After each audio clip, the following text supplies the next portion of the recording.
Welcome to Wild West Love Chronicles.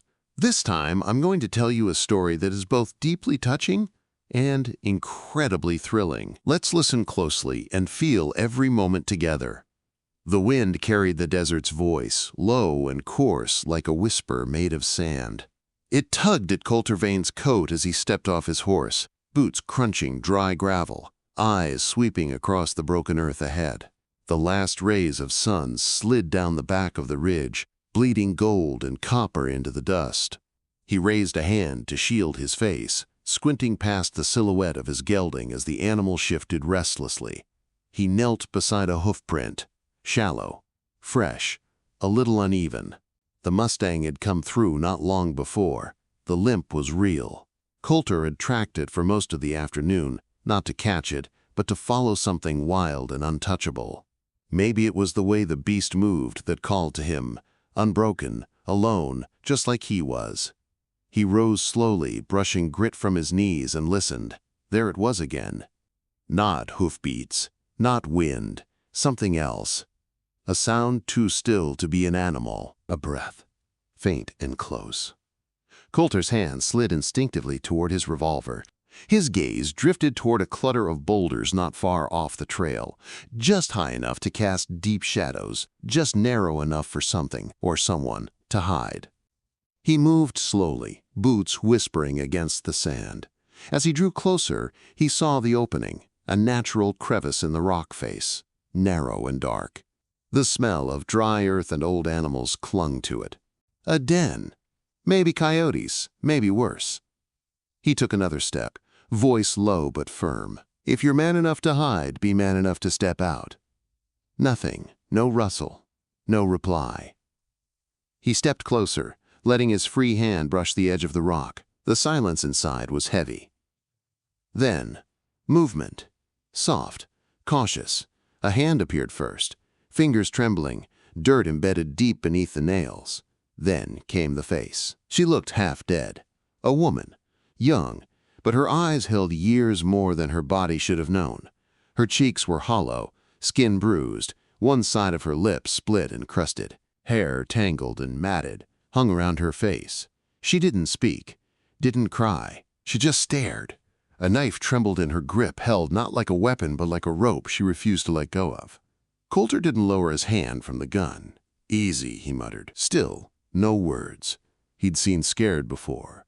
Seen it in the eyes of men twice her size in their last moments before blood spilled on the dirt.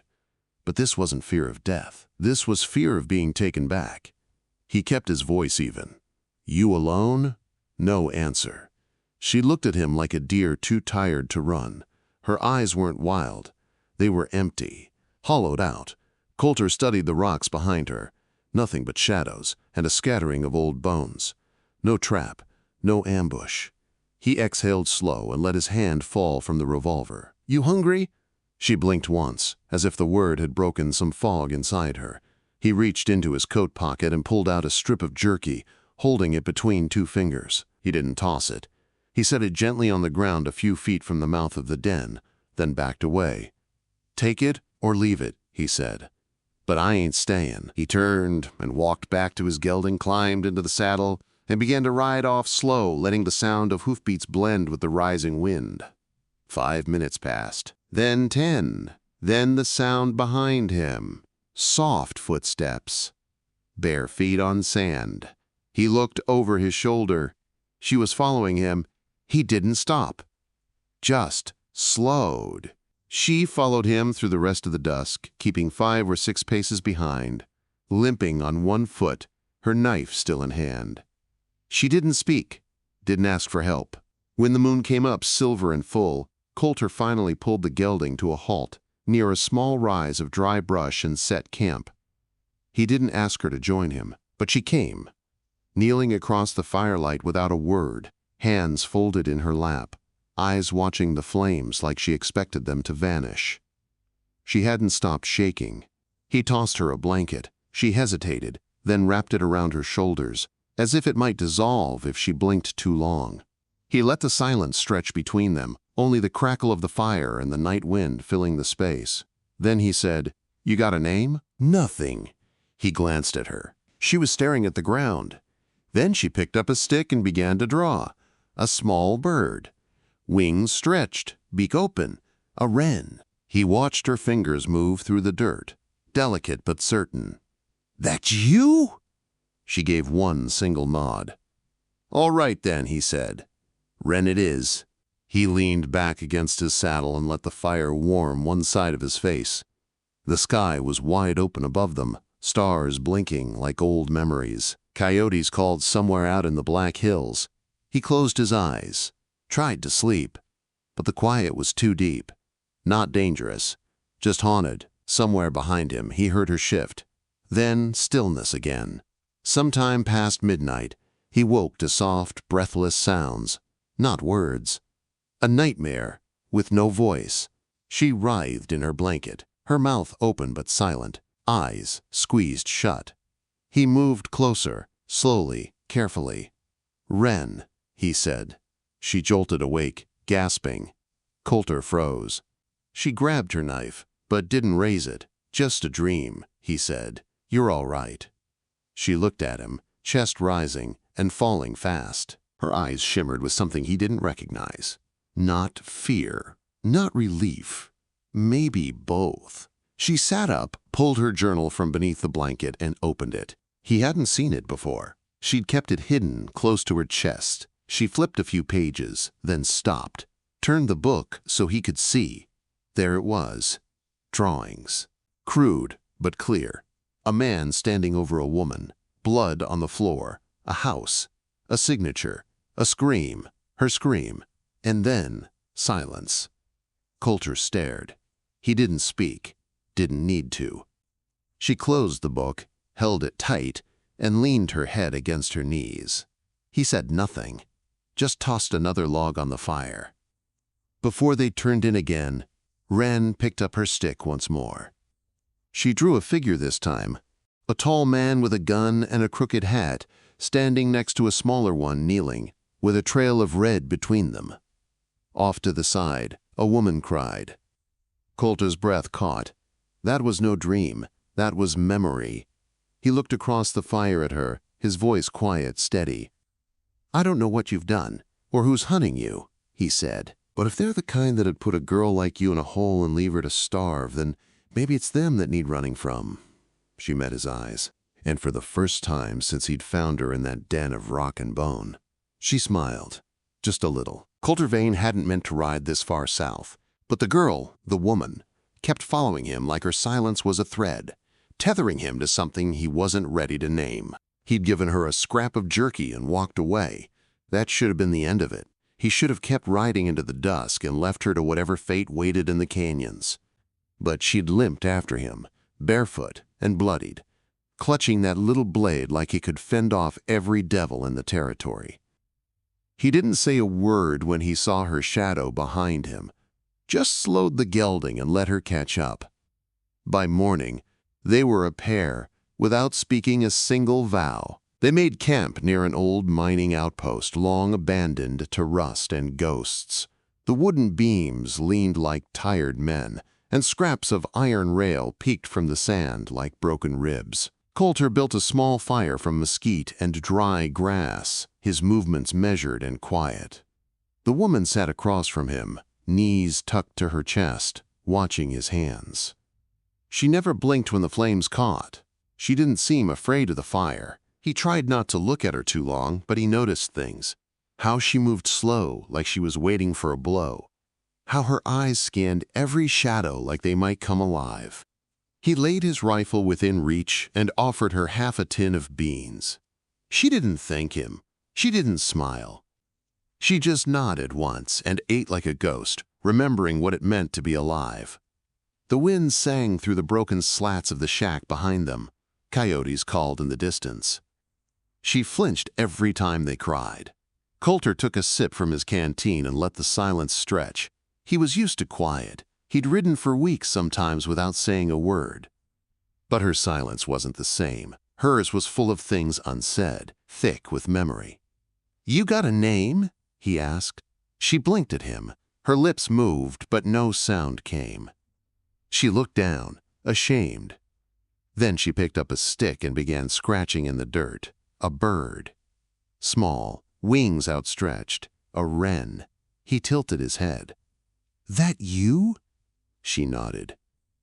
"All right, Wren, it is." She looked up at him then.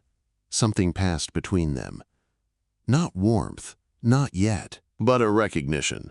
Two things lost to the world that had collided by accident and now had to decide whether to walk apart or bleed together. He lay back against a fallen beam and watched the stars break across the sky. The fire cracked softly. Wren curled up beside a boulder, her arms wrapped around herself. She didn't ask for a blanket, didn't ask for anything. Colter watched her for a while, listening to her breath settle into rhythm. Then he closed his eyes. He woke before dawn. The fire had died. His joints ached from the cold, but that wasn't what pulled him from sleep. Wren was thrashing silently, her face twisted in a scream that made no sound. He sat up, heart racing, and moved toward her. "Wren," he said gently. "Hey." She woke with a jolt, clutching the knife again. Her eyes were wild, pupils blown wide with terror. For a second, she didn't know where she was. She didn't know him. Colter backed off, hands up. "You're safe," he said softly. "Ain't nobody here but me. You're all right." She stared at him, chest heaving, then slowly lowered the knife. Her hands trembled so badly she couldn't hold it steady. She pressed her palms to her eyes, shoulders shaking. He didn't touch her, just let the moment pass. After a long silence, she began drawing again.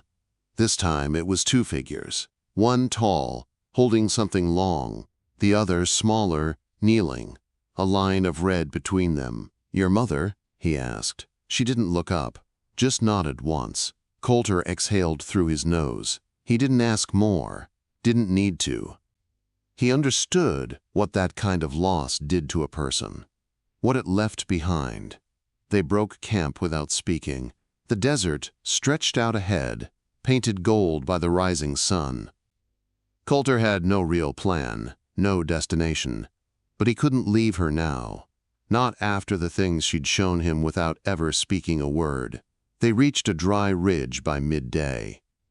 Smoke curled in the distance, thin, pale, rising from a town nestled at the edge of the plateau.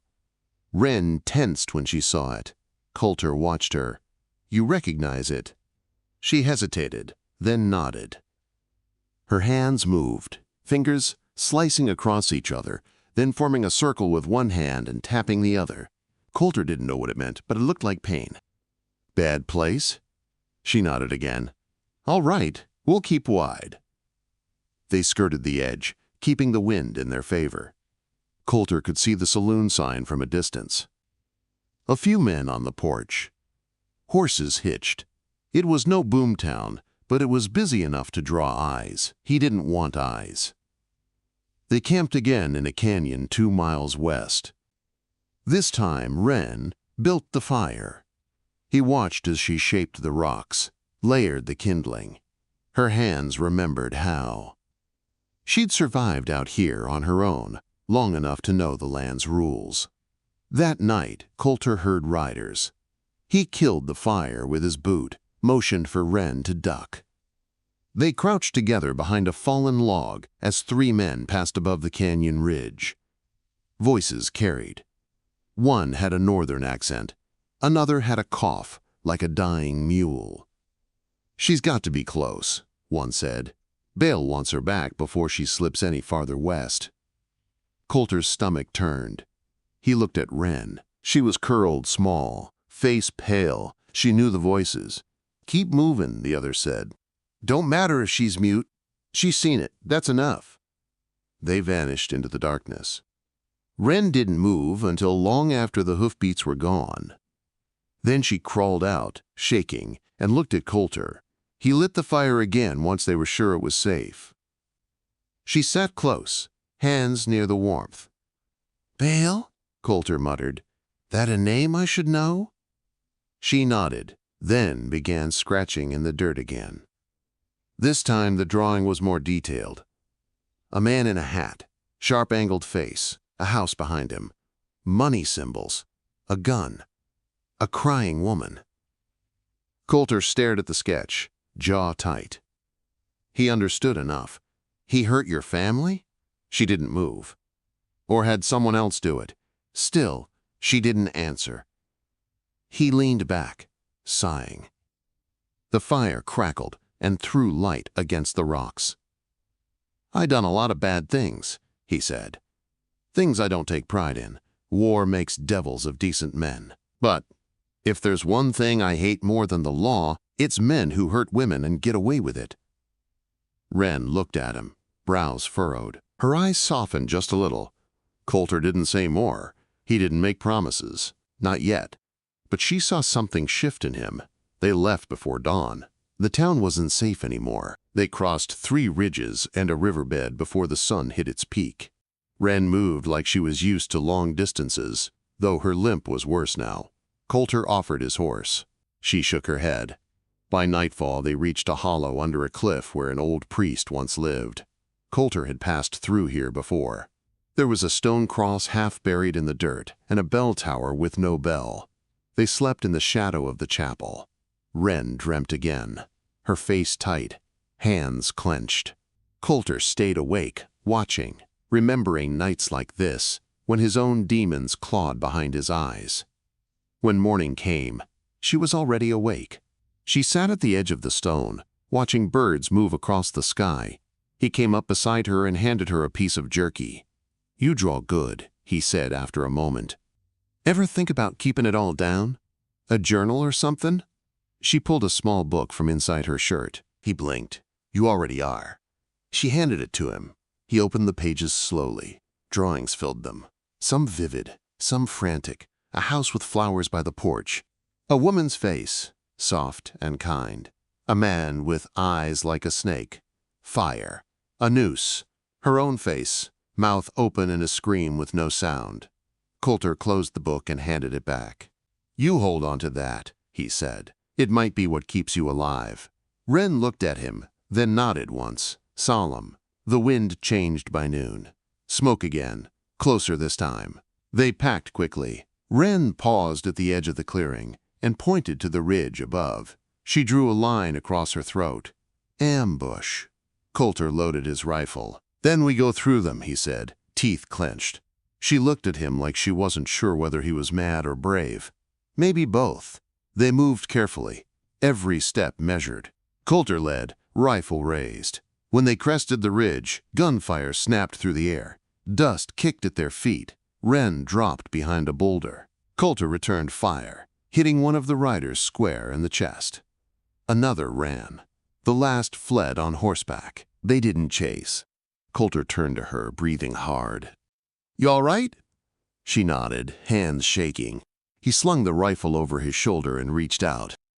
For the first time, she took his hand and didn't let go. The third town they came to had no name on the map, only a rusted sign nailed to a crooked post, and half the letters had fallen off. A dry creek cut through the edge of it, the color of ash and bone. The buildings leaned together like tired old men huddled from the wind. No law, no posted bounties, no reason for anyone to stay longer than a drink or a deal gone wrong. It was exactly the kind of place Colter preferred, where people minded their own and questions were expensive. They rode in slow, dust curling around the gelding's hooves. Wren walked beside him, her limp more pronounced after days of uneven terrain. But she never asked for help. Her face was wrapped in a dusty kerchief, her eyes shaded by a wide hat. To most, she'd look like another drifter's woman. Colter knew better. She walked like someone who used to run, and now couldn't afford to. He brought them to a stable on the edge of town. A young boy took the reins without asking names. The gelding snorted, weary. Colter slipped the boy a coin and nodded to the saloon across the street. "You wait here," he told Wren. "I'll scout." She looked up at him, silent, but her hand brushed his as he passed. He felt the contact like a jolt. She didn't hold on, just enough to say she understood. Inside, the saloon was quiet. Smoke hung thick in the rafters. A card game was folding in the back, a piano sat unused, and the barkeep was a sunburned man with one eye gone white. Colter ordered whiskey and took a seat near the window. He watched the street, the door, every shadow that moved. The whiskey tasted like turpentine, but it burned clean. He let it sit on his tongue, thinking. He needed information. They were running, yes, but running blindly was just another kind of dying. Wren deserved better than that. She deserved to stop waking in terror and watching every horizon for ghosts. Two men near the far table talked in low voices. One of them wore a black vest with silver thread. Fancy for a place like this. The other had the look of a man who'd killed often and regretted little. Colter listened. "Still want her alive," the man with the vest said. "She's no good dead. Needs to sign papers. Confess she ran off crazy." Colter's jaw tightened. "She won't talk," the killer said, sipping beer. "She can't. That's the whole damn problem. She'll write, or we'll make her." The words scraped across Colter's bones. He stood slow, left a coin on the counter, and walked out without a backward glance. Wren was where he left her, eyes on the dirt, still and patient. She didn't need to ask what he heard. She could see it in the way his jaw was clenched. "They're not far behind," he said. "They know you're heading west." She nodded. She pulled out her little journal and opened to a page near the back. A new drawing. Two figures in a burning room. One with a rifle, one with money in hand, a signature on a paper, and blood seeping through the ink. "That Bale?" Colter asked, tapping the figure with the money. She nodded. "What's the paper?" She drew a house, a deed, a will, a name scratched out. Colter swore under his breath. "He killed your mother for land." Wren's hand moved.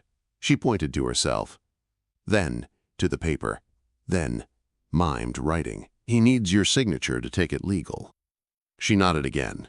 Her eyes were like storm clouds. Colter looked down the street toward the open desert. "Then we can't just run." "Not anymore." They left town that night, under moonlight, no fire. The stars stretched overhead, and the ground was still warm from the sun. Wren rode the gelding for once. Colter walked beside, silent. Neither of them spoke. The desert did all the talking. Crickets, wind, the occasional yip of something small and hungry in the distance. By dawn they came upon a chapel in ruins, stone walls half sunk in sand, vines curling through the broken windows. A bell tower still stood, but the rope was gone. Colter knew the place. He'd taken a bullet to the thigh here 5 years ago and nearly died beneath that very roof. A priest had stitched him up, asked no questions, and vanished come spring. They made camp inside. Wren cleaned the gelding's hooves while Colter boiled coffee over a small fire. The desert was starting to crawl into his bones, but the heat helped. He watched her as she worked, how her hands, despite their shaking, moved with practiced care. "You were raised around horses," he said. She nodded. "Your mama teach you?" Wren didn't answer. She just sat beside him, opened her journal, and pointed to a page. It showed her mother's face. Kind eyes. A scar on her neck. Beside her, a small girl on a horse, both smiling. Colter looked away. "You ever think about killing the man who did it?" Her hand froze. "I would," he said. "I'd do it for you, if I could." She reached over and took his hand.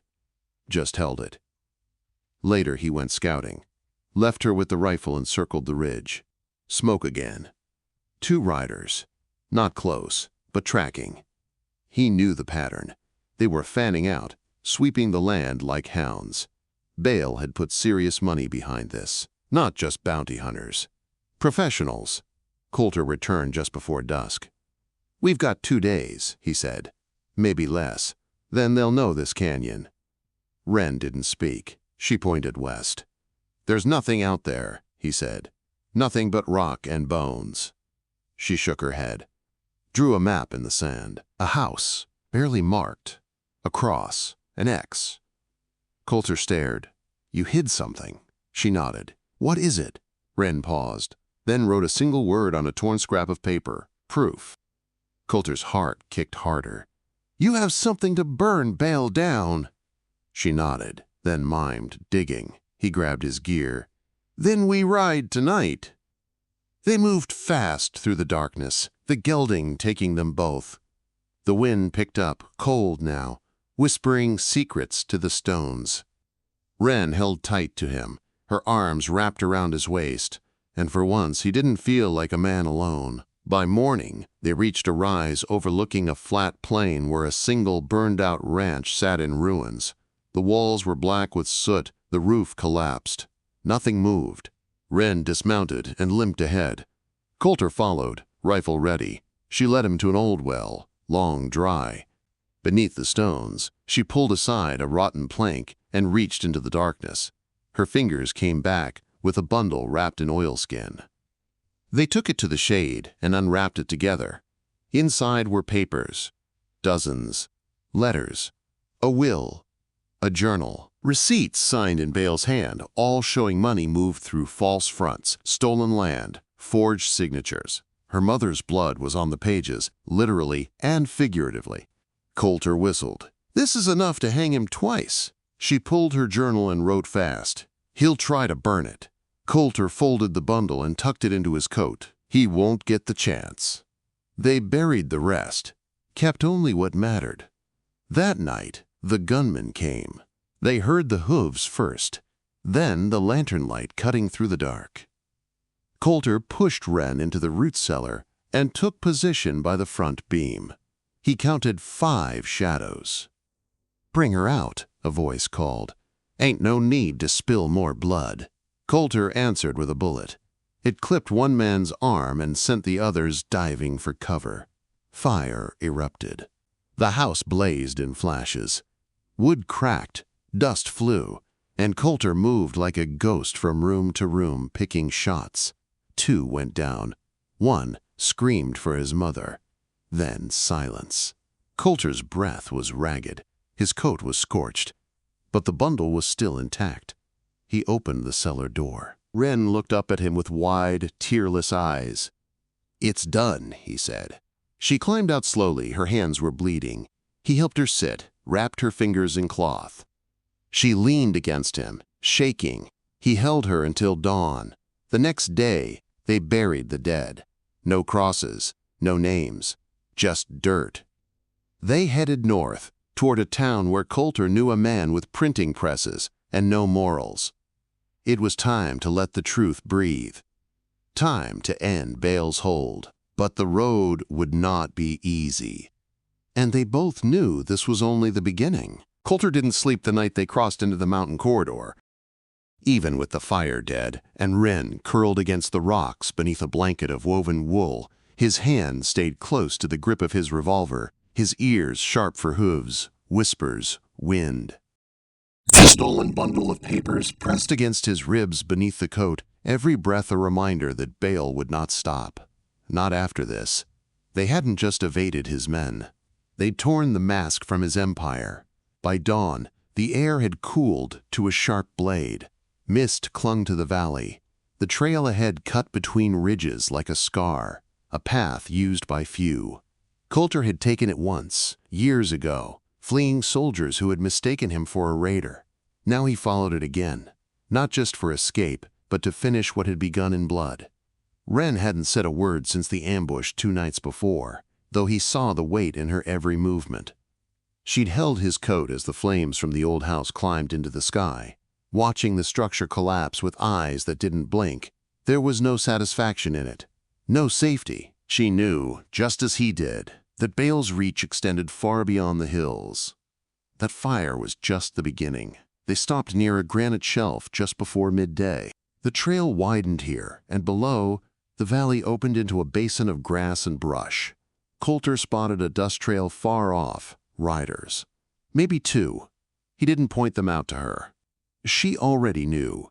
Instead, he pulled out a folded slip of paper and held it up. A map. It wasn't much. Just old survey lines and notations scrawled in a preacher's hand. But it marked something important. A junction, 30 miles north, where the freight line from Bale's estate crossed the central route west. A place of trade, of witnesses. A place to make the truth loud. They moved on. Every hour deeper into the hills tightened the noose, but Colter never slowed. Wren didn't ask for rest. She clung to the saddle behind him, arms wrapped around his middle, face buried in his back. He could feel her breath. It kept him steady. By evening, they reached a plateau where an old telegraph station once stood. The windows were boarded now, the wires long dead. Colter dismounted and led the horse into a stall left half standing. Wren climbed down slow, limping worse than ever. He watched her try to hide the pain. She always tried. It made him ache in ways he didn't expect. Inside the station, they found dust, a broken cot, and a table scarred by knives. Colter set the bundle of documents on the table and unwrapped them carefully. Pages yellowed, edges torn, ink faded, but legible. Enough to break a man if put in the right hands. Wren stood over him, watching. He turned to her. "We'll need help." She looked confused. "Someone who can move this. Get it printed. Seen." She hesitated, then tapped her journal. Flipped to a page and pointed. A man drawn in detail. Thin, glasses, ink-stained fingers. A printing press behind him. She wrote beneath it. "Still in Cheyenne." Colter nodded slowly.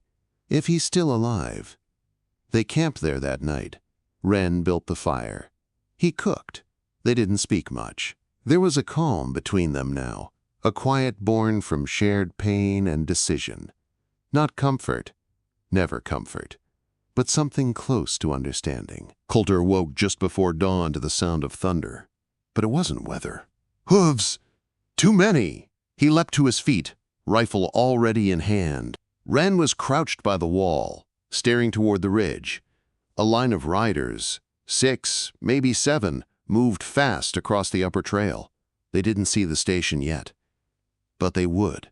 "We run," Colter said. They grabbed the bundle, the horse, what little food they had. There was no time to cover their tracks. They rode hard, cutting across the rocky flatlands, kicking up dust.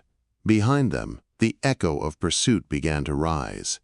Bale's men had found them. Colter pushed the gelding until its breath rasped, foam on its neck. Wren held on with one arm, the other clutching the documents tight against her chest. Gunshots rang out behind them. Dirt flew. A bullet snapped through Colter's hat. He didn't flinch. They veered into a dry ravine, ducked low under an outcropping. Colter dismounted, shoved Wren behind a boulder. "You stay, don't move." He turned, rifle steady, eyes scanning the ridge. 2 riders appeared. One leaned out, ready to fire. Colter shot first. The man dropped from the saddle like a puppet cut loose. The second wheeled around, galloping out of range. Another came from the south. Colter cursed, reloaded, fired again. Missed. Wren moved. He didn't see her at first. Just a blur of motion. She scrambled up the slope behind him, took position on a higher rock. She held something, her mother's knife. When the rider approached, too focused on Colter, she struck, not with the blade, but with a thrown rock. It smashed into the man's temple. He wavered. Colter finished it with a shot to the chest. When it ended, the ravine was silent again. They buried the bodies quickly. Took the guns, the horses, whatever food they could carry. That night, they made it to the train yard. It wasn't a station. Just a switching point, 2 tracks crossing in the open desert, a telegraph pole leaning to one side. A freight train sat idling, steam rising from the engine. No passengers. Just crates and shadow. Colter led them toward it, cautious. They reached the rear car. It was unlocked. Inside, food, blankets, water. Supplies for a mining company, maybe. They didn't ask.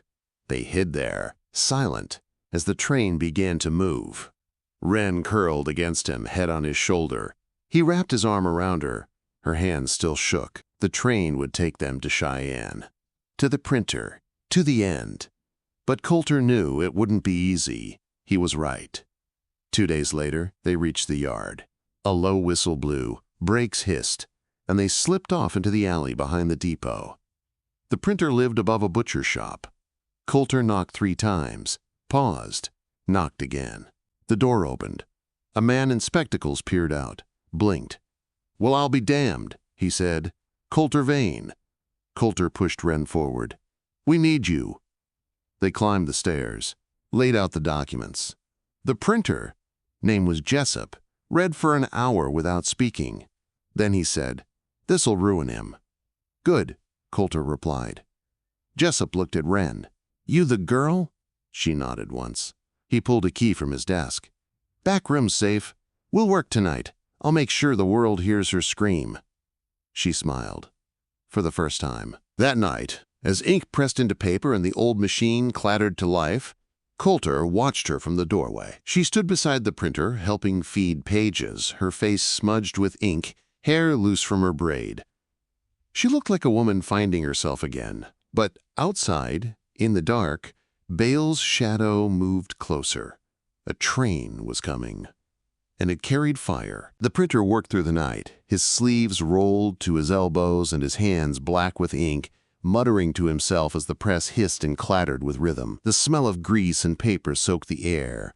Wren moved like a ghost between tables, sorting the pages into neat stacks, her movements careful, purposeful. Colter leaned against the wall, eyes heavy but sharp, every part of him coiled tight. He couldn't shake the feeling in his chest. A silence before the storm, the air thick with it, waiting to split. By the time the sun crept through the dusty window panes, 100 copies had been pressed. Headlines bold, names in ink, signatures that proved theft, murder, conspiracy. A life's worth of lies boiled down to one undeniable truth. Augustus Bale was guilty, and the world would see it. Jessup bound the copies into stacks, wrapped them in twine. "I'll send them by courier to every paper between here and Carson. Let the people read." Colter nodded, but his eyes weren't on the paper. They were on the street beyond the window, where wagons clattered over cobbles and a dog barked at the morning light. He didn't trust quiet. Quiet meant someone was getting into position. Wren touched his sleeve. He turned and she motioned. 2 fingers walking across her palm, then a downward motion. She pointed to herself, then the door. "You want to leave?" he asked. She shook her head, pointed again, slower. "They're coming." She nodded once, grim. Jessup paused his packing. "I've got a cellar out back. We can hole up there." "No," Colter said. "We meet 'em on our terms." He loaded his rifle, checked his revolver, slid a long knife into his boot. Wren slipped the leather satchel of original documents over her shoulder, tucked tight beneath her coat. Her eyes were clear, sharp as any blade. They moved out the back of the butcher shop, sticking to alleys, boots silent on brick. The town was waking up. A train whistle blew from the east yards. That's where Bale would come in. No man of his wealth would ride saddle when he could ride steel. Colter led them to the edge of the switching yard, where old freight cars stood rusting and forgotten. He scanned the lines, the shadows between. Then he saw it, steam curling high, a black engine gleaming like an oil slick, too fine for cargo. The windows shone like coins, the trim polished. Bale's private train. It pulled in slow, like a snake winding up to strike. Then it hissed to a stop. Doors opened. Men stepped down. Not ranch hands, not simple gunslingers. Uniformed men. Hired guards. 10, maybe 12. And behind them, stepping like he owned every stone in the station, came Bale. He wore a charcoal gray coat, buttoned tight over a red vest, a gold pocket watch chain shining against his belly. His hair was combed back neat, face clean shaven, but his eyes were hard, pale things, cruel eyes that hadn't seen a consequence in 20 years. He turned in a slow circle, surveying the platform, and then he smiled, not at anyone in particular, just the town, the sky, the morning. Colter touched Wren's shoulder. She nodded. They moved fast. Down the yard, behind crates and old cars, they reached a ladder that climbed up onto the water tower. Colter led her, quiet, steady. From up there, they could see it all. The guards spreading out. The townsfolk keeping their distance. No one was stopping Bale. Not yet. But they would. Jessup had promised to scatter the papers. He'd begun already. Boys with carts rolling down Main Street, dropping copies like seeds. One drifted across the tracks and caught on Bale's boot. He picked it up. Colter saw his face change, from curiosity to disbelief to fury. He crushed the paper in his fist and barked an order. His men spread out fast, guns drawn. The first shot cracked through the air, echoing across the yard. Bale's men fired toward the print shop. It was a mistake. Colter had positioned dynamite there. Just one stick, stolen from the mine car the day before, enough to shake the ground. When the bullet hit the fuse wire he'd coiled through the alley, it sparked. The blast tore through the side of the butcher shop, flinging timber and smoke into the air. Screams erupted. Horses reared. The crowd scattered. In the chaos, Colter fired. His bullet struck one of Bale's guards square in the chest, knocking him backward over a railing. Another turned, shouted, then fell with a shot to the leg. Wren stayed behind the tower wall, clutching the satchel tight. Her breathing was fast but steady. She didn't flinch at the gunfire. She was past fear now, past silence. Her eyes burned with something else. Colter dropped 2 more guards before they found cover. Bale, furious, retreated into the train car, shouting orders through the window. The last man standing raised a rifle and aimed for the tower. Colter ducked too late. The shot grazed his side, a hot, ripping line of pain. He staggered, cursed, and reloaded. Wren grabbed him, pulled him down. He waved her off. "I'm fine. Watch the car." She did. And then she moved. Before Colter could stop her, she climbed down the ladder and ran straight for the train, weaving between smoke and crates, silent as a shadow. Colter shouted, but she didn't stop. She reached the back of the car, slipped through the side door left ajar in the confusion. Inside, the air was thick with cologne, velvet curtains swaying with motion. Bale stood near a desk, rifle in hand, shouting into a speaking tube. He turned. Wren stepped out of the shadow, the satchel in her hand. He froze. "You," he said. "You little mute bitch." She didn't flinch. He raised the rifle. She threw the satchel to the floor. "Is that it? The papers?" He moved to grab it. That's when she screamed. Her voice, raw, hoarse, but powerful, ripped through the air like thunder. "Colter!" Outside, he heard her. He was already running. The sound of her voice shattered the years of silence, stunned the men on the platform. Bale turned, stunned too, but only for a second. Colter burst through the side of the car like a storm. Bale fired. The bullet tore through Colter's coat but missed his chest. Colter didn't hesitate. One shot. Clean. Final. Bale collapsed to the floor, eyes wide, mouth open, the rifle falling from his fingers. Silence fell. Colter dropped to his knees, gasping, blood soaking his shirt. Wren crawled to him, her hands on his face. "You came back," she whispered. He smiled through the pain. "I told you I would." Guards laid down arms. Townsfolk began to gather. Jessup appeared, waving papers high. The sheriff, long too scared to act, stepped forward at last, holding up one of the printed sheets. It was over. Bale was dead. The truth had been printed, and the girl who could not speak had been heard. They stitched Colter's wound at the boarding house down the street. Wren never left his side. When he woke, days later, she was there, her hand in his. Her voice still cracked when she used it, but she spoke now, soft and sure. "I'm not afraid anymore." He touched her cheek. "You never were. Not really." They stayed in Cheyenne for a time. The town healed. The printer became something of a folk hero. Jessup printed her story and sent it across the territories. She was no longer the mute girl in the shadows. She was the witness who brought down a railroad baron. And Colter Vane, the outlaw no one dared to trust, became something else too. Not a ghost, not a legend, just a man who kept his promise. And every morning after the wound healed, he woke beside her in the quiet light, grateful for the voice that had once been silence.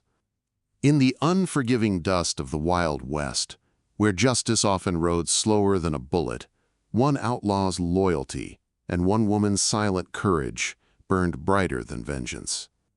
The outlaw who found a mute woman hiding in a coyote den and swore to protect her isn't just a tale of gunfire and grit. It's a story of healing, redemption, and a love born not from words, but from survival.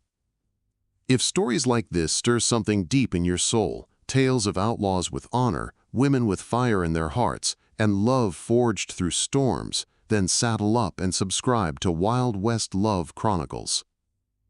Don't miss our next powerful ride through heartache, heroism, and the kind of love that only the frontier could create. Hit that bell, partner. More unforgettable journeys are just over the horizon.